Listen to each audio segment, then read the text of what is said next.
На сегодняшний день ситуация выглядит так, что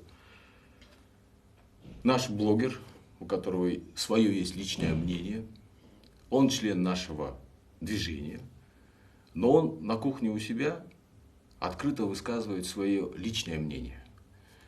Но это личное мнение его вызвало вот этот весь общественный резонанс. Мы, общественное движение Чоңгазат, которое как раз начинали процесс, который в стране практически не... Все об этом говорят, надо бороться с коррупцией, но практических действий мы не видели. И поэтому мы решили для себя начать формировать это самое общественное мнение, которое должно было перерасти в процесс, демократический процесс. Наша основная цель, которую мы перед собой поставили, вокруг этой цели объединить трезвые, позитивные силы нашего общества, которые перед собой хотят ставить такую цель, очиститься. И таким образом изменить наше государство. Потому что пока мы не очистимся, у нас ничего хорошего больше впереди не ждет. Поэтому перед нами стоит вопрос, как мы сможем привести в управление страной, в политику, во все сферы нашей жизни чистых, новых людей. Потому что сегодняшнее требование времени, народ этого ждет уже, много лет ждет. Это вот как раз, где мы будем искать эту самую новую элиту, о которой все говорят, все мечтают. Должна произойти смена поколений. Мы видим, как уходит поколение акаевских, бакиевских, атамбаевских периодов. Взамен к ним кто должно было прийти? И вот мы как раз формировали новую команду реформаторов, у которых реальные позитивные планы.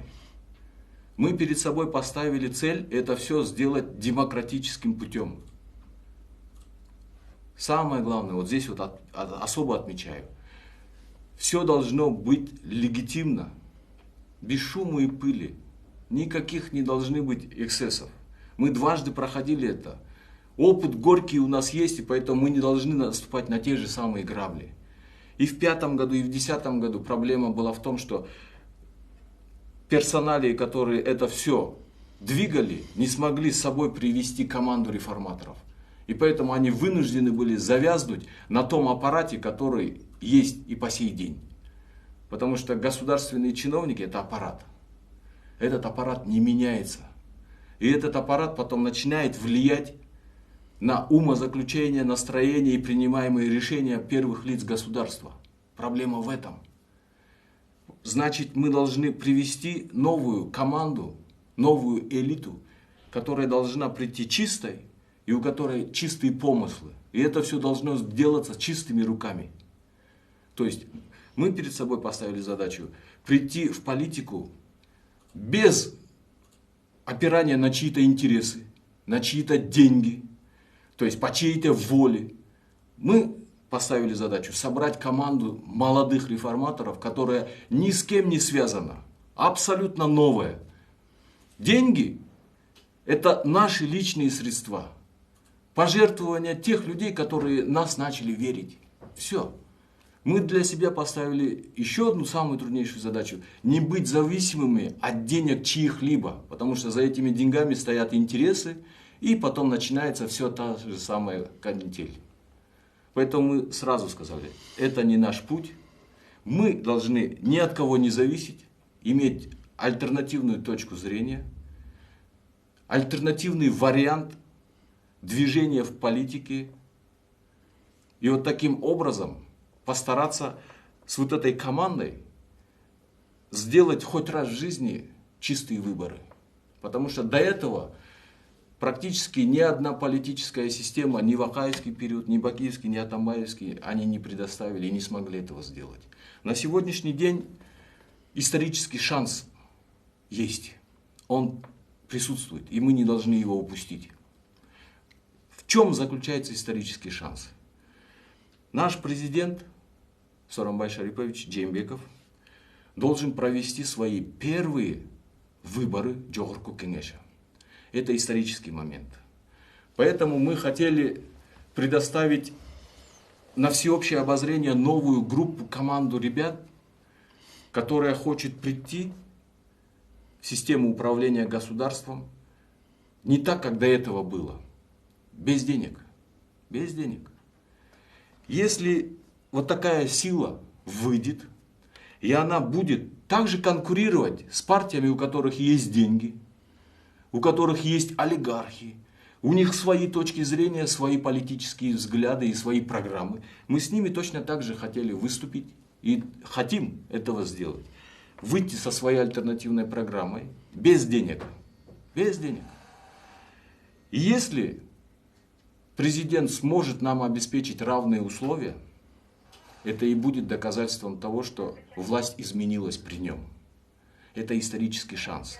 И мы хотим вот всем нашим посылам достучаться до президента, до Джогорку Кенеша, до правительства, что мы как раз формируем новую команду ребят, которые не являются их оппонентами в прямом смысле. То есть мы не враги. Нам не с кем воевать с ними. Мы одна страна, мы один народ. Но есть альтернативные взгляды, есть альтернативные мнения. Они должны присутствовать. И если власть, управление государством, которое сейчас фактически всем руководят же у нас, мы же видим, они, если не смогут провести честные выборы, тогда встанет вопрос в легитимности процесса, который идет. Мы хотели доказать, что в стране реально демократические реформы возможны. И символом этого должны стать эти выборы и приход в политику новой альтернативной силы. Это естественный процесс развития общества. Потому что поколения должны меняться не вот таким методом, как у нас до этого было. Мы должны цивилизованно, легальным путем это все делать. Это эволюционный процесс в политике. Потому что молодежь, которая сейчас уже подросла, которым 30, 35, 40 лет, это люди, которые связаны с интернетом, с IT-технологиями. Это совсем другого уровня образования и развития ребята. Они должны заменить вот эту вот постсоветскую элиту, которая начинала работать еще на пишущих машинках, которые еле освоили даже компьютеры, которые сейчас не могут освоить те технологии, которые идут с бешеным темпом. Потому что цифровизация во всем мире набрала такую скорость, за которой наш управленческий аппарат не может успевать. Значит, встает вопрос, что этот управленческий аппарат надо заменять вот этой вот креативной молодежью. Но ее никогда не приведут они, потому что это автоматически лишает их возможностей, тех, которые им дают привилегий. И вот здесь вот встает вопрос противоречия. Классики всегда говорили и писали об этом. Вечная проблема – отцы и дети. И поэтому отцы должны понимать, что молодежь подросла, и смена элит должна быть. Потому что логика жизни к этому приводит. Поэтому мы поставили вот эту задачу, и мы ее выполняем сейчас. Слава Богу, нас услышало очень много людей. К нам очень много людей присоединяются. Наши двери открыты для всех. Все мнения, любые предложения мы выслушиваем, рассматриваем. И наоборот мы говорим, принесите нам свои идеи реформ. Давайте обсуждать. И потом их попытаемся реально использовать именно в части программы партии, движения, для того, чтобы в политике была альтернативная точка зрения и развития. На сегодняшний день в Кыргызстане нет экономической программы, обоснованной развития нашей страны дальше. Вот мы вошли в ЕС. До этого существующая наша 30 лет экономика, она называлась почему базарная? Потому что мы были страной-транзитом, мы были страной-перевалочной базой. Мы фактически осуществляли только функцию перефасовки. Мы ничего не производили и занимались только реэкспортом. Мы вошли в ЕС, эти условия для нас изменились. На этом рынке совсем другие условия, и мы к ним не были адаптированы. Наши управленцы вот этого не понимают, что базарная наша экономика закончилась. Теперь взамен этой базарной экономики мы должны предоставить совсем другую экономическую базу. Куда двигаться, что делать бизнесменам. Вы видите же, крупнейшие рынки у нас встали, а там сотни тысяч рабочих мест. Люди, которые раньше занимались торговлей, сейчас лишаются этого бизнеса. Они банкротятся. То есть, а государство должно им предоставить альтернативу, куда деться, как дальше переформатироваться. То есть, каким образом свой бизнес успеть поменять вот в это время. Вот в чем задача. Вот эту программу мы не слышим ни от кого. Поэтому мы сейчас занимаемся над разработкой своей стратегии. Что мы можем предложить? Это, конечно, наш политический ноу-хау секрет. Мы его не можем открыто говорить, потому что конкуренты это все будут использовать, поэтому это надо понимать. Но мы должны в этой стране менять экономику.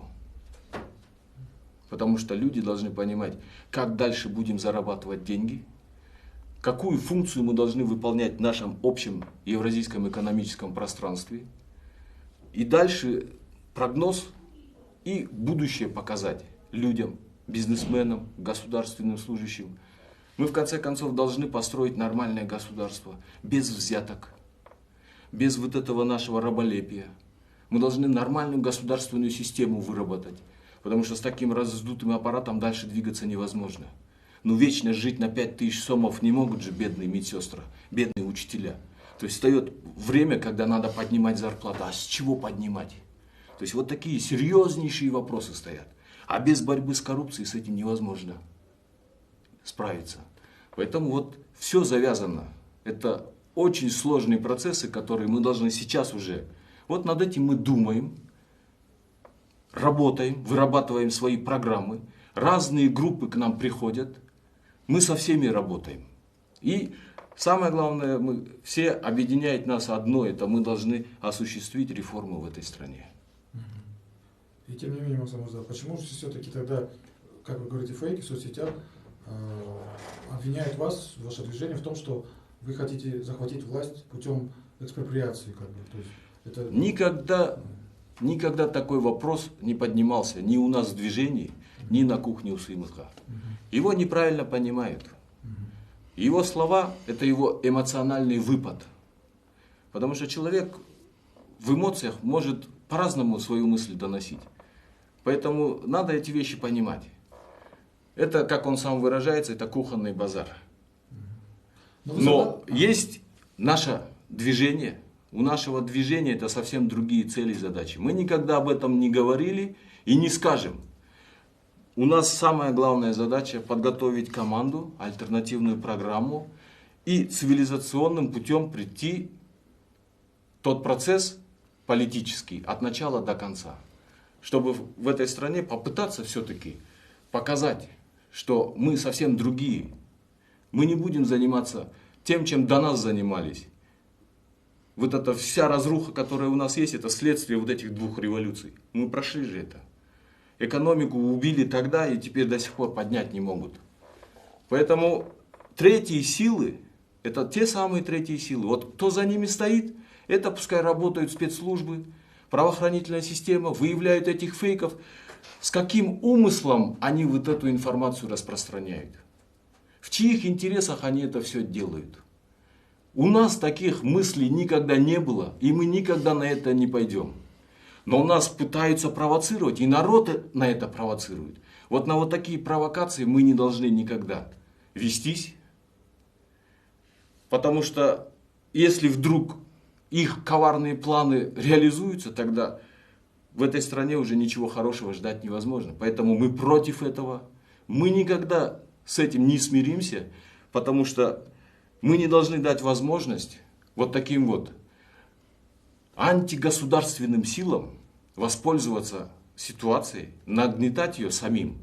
Они сами сидят там, эти планы какие-то рисуют, пытаются стравить, столкнуть лбами разные политические силы. И вокруг этого пытаются они сохранить кого? Себя, что ли? Вот где они? Кто они такие? Они политические силы? Ну пускай открыто говорят тогда, кто они. Это те же самые коррумпированные чиновники, что ли? Или связанные с ними непонятно какие криминальные структуры? Мы же не знаем. Поэтому то, что в интернете делается, мы видим, в соцсетях делается, мы видим, поэтому мы открыто выступаем от имени движения и говорим, мы никогда не призывали, у нас нет таких целей, и мы никогда на это не пойдем. И призываем народ не реагировать на такие призывы, потому что это специально рассчитано на то, чтобы несознательные люди совершили вот эту фатальную ошибку. Мы должны предотвратить это все, и поэтому сегодня мы пришли к вам вот сюда, для того, чтобы вы развеяли как раз вот эти страхи, которые сейчас муссируются и нагнетаются.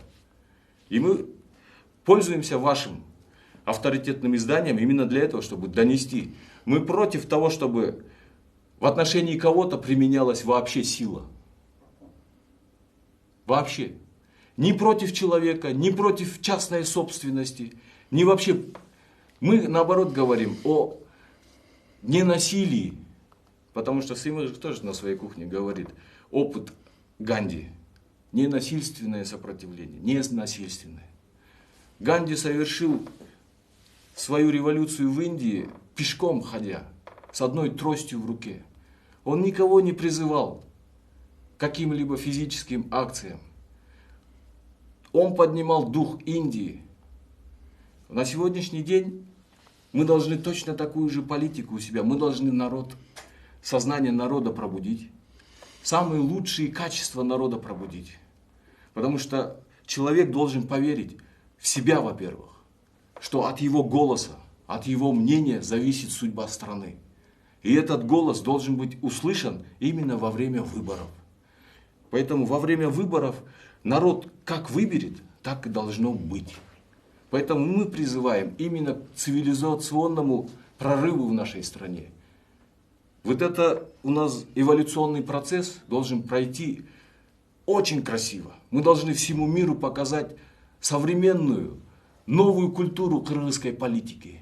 Без вот этого всякого черного пиара, без вот этого нашего мордобоя на выборах, потому что мы же видели, как там криминал заставляет людей голосовать порою. Поэтому мы должны на новый уровень выйти вообще общественного вот такого процесса избирательного. Наша мечта в этом. Мы не собираемся вот заниматься тем, чем они говорят. Это не наш метод.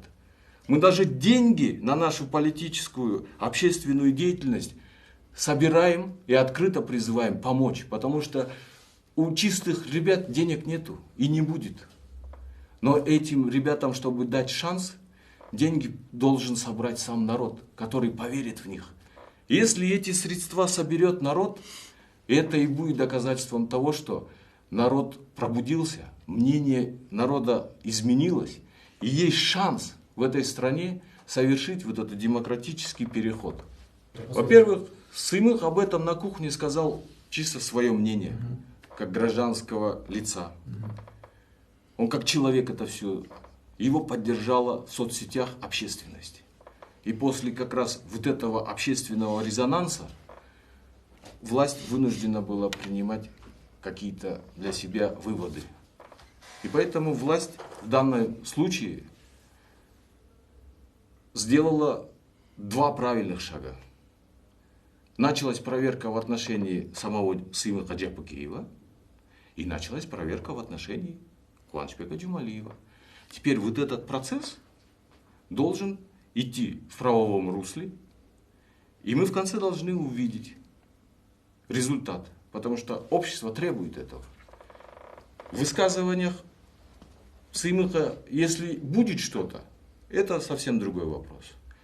Но то, что было поднято в отношении Джумалиева, тоже должно пройти соответствующую проверку.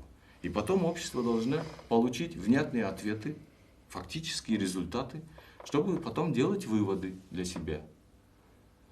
Вопросы поставлены. Теперь вопрос, как государство это все доведет до конца. Потому что основная задача это ответить на вопросы. Поставлены, общество уже это все услышало, все комментируют это. Теперь уже все зависит от гражданской профессиональной позиции наших сотрудников правопорядка. Во-первых, все должно быть в рамках закона и в правовом поле. Поэтому для того, чтобы это все делать, надо поднять вопрос, если общество настроено и поддерживает такое мнение, потому что общество должно об этом высказываться. Две революции не достигли своей цели. Почему? Потому что не была произведена та самая иллюстрация, о которой все говорили. На сегодняшний день непонятно, куда делось имущество Акаева, в чьих карманах сегодняшнее имущество Бакиевых. Вот куда это все, сколько комиссий было сделано. И вот такие вот домыслы, и вот такие вот разговоры на кухнях происходят не на пустом месте. Общество не получило ответов, куда испарилось имущество Акаевых, куда испарилось имущество Бакиевых. И после этого что произошло? Вот и все. Вот из-за того, что в то время не были даны ответы на вот эти вопросы основные, вот до сегодняшнего дня мы видим отголоски вот этой всей истории, которая не окончена. Надеемся, что вот сейчас с историей, которую мы все обсуждаем, будет поднята все-таки обратно та самая комиссия, которая работала по имуществу Акаева. Потому что ее указом исполняющего обязанности президента Курманбека Бакиева утверждали эту комиссию. И вот сейчас вот эта комиссия, а там конкретные фамилии были, конкретные люди были, вот они пускай выйдут и обществу расскажут, какое имущество они нашли Акаева, куда они его в конце концов дели, в доход государства оно ушло. После дохода государства, каким образом были проведены тендеры, конкурсы, вообще куда она дальше легализовывалась. Вот этот весь процесс, люди ждут только вот эти вопросы. Никто же не говорит, всю страну надо. Вопрос идет по имуществу Акаева, все. Если Джумалиев к имуществу Акаева не имел никакого отношения, вопросов нету. К имуществу Бакиева кто имел? То есть вот это, потому что все же говорят, а как так? Вот и все. И Сымых только об этом хотел сказать. Никто не говорил, чтобы посягали на имущество других граждан, других бизнесменов. О них вообще речи не шло. Но у нас встает другой вопрос. Это незаконное обогащение государственных чиновников. Потому что незаконно обогатиться можно только используя свои должностные полномочия, свое положение должностное. Вот поэтому здесь вот как раз вот этот аппарат и начинает вот таким образом реагировать. И на это надо очень хорошо обратить внимание. Потому что вопрос серьезный, реально серьезный. А если предположить, что Финпол ничего не найдет, нарушений каких? Такого не может быть. Документы есть, все есть. Это все должно быть поднято, начиная с Акаевского периода. Люди же есть, это имущество стоит же. Оно же не взорвалось, не испарилось, его же не разобрали, его никуда-то не ликвидировали. Оно все стоит. Просто надо сейчас провести грамотную работу ребятам. И все. И ответить на эти вопросы. И тогда и общество получит ответы на те, которые мы в течение 15-20 лет уже не можем получить ответов. Мы должны раз и навсегда поставить точку в отношении Акаевых, в отношении Бакиевых. И сегодняшний период тоже вопрос. Все? У меня все. Еще хотите что-то добавить? Нет. Самое главное, об этих муссируемых средствах массовой информации и самое главное в соцсетях, о том, что кто-то готовит митинг и якобы Чоң Азат имеет к этому отношение, это все вранье, это все и наглая провокация. У Чоң Азата никогда не было таких целей, никогда таких дурных мыслей у нас в голове не было, и мы никогда на это не пойдем. Поэтому призываем всех граждан на вот такие провокации не поддаваться. Если вот такие силы есть, то правоохранительные органы должны обратить внимание на эти самые фейков, которые эту информацию муссируют, и с ними надо по закону разобраться. То есть даже те, которые от вашего имени могут выступать, да?